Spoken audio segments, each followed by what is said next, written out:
Since nobody showed you how to make chocolate covered pretzels wrapped in caramel, watch this.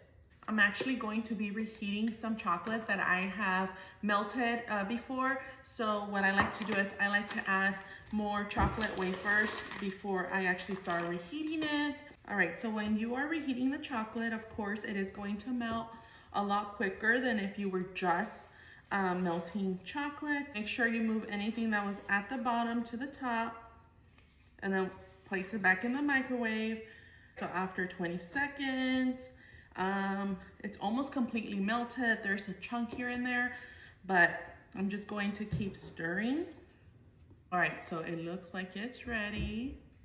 You want to make sure before you dip your pretzel that you let the chocolate cool down, because if you dip your pretzel while the chocolate is hot, then once it sets, you're gonna see like ashiness. So I like to use the chewy caramels or caramel candies, tomato, to wrap the pretzels. So I typically use 2 per pretzel.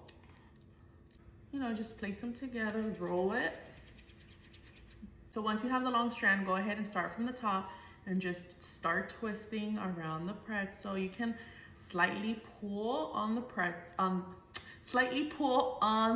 the caramel just to kind of make it go all around, just like this. Okay. It is a little easier if you put the candies in the microwave just to soften them a little bit. So you can also do that.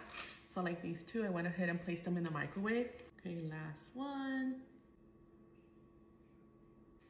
So to cover the pretzel with chocolate, what I like to do is I like to place my pretzel in the chocolate and then just kind of go around the pretzel using my spatula.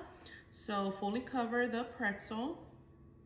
Then you're going to remove the excess by tapping on your wrist. Go ahead and add some toffee. On this next one, we're going to add some pecan bites. Because the M&M is heavier, I'm going to actually place it on my mat and then put the M&Ms. And now you know how to make chocolate covered pretzels wrapped in caramel. Let me know in the comments which treat I should show you next.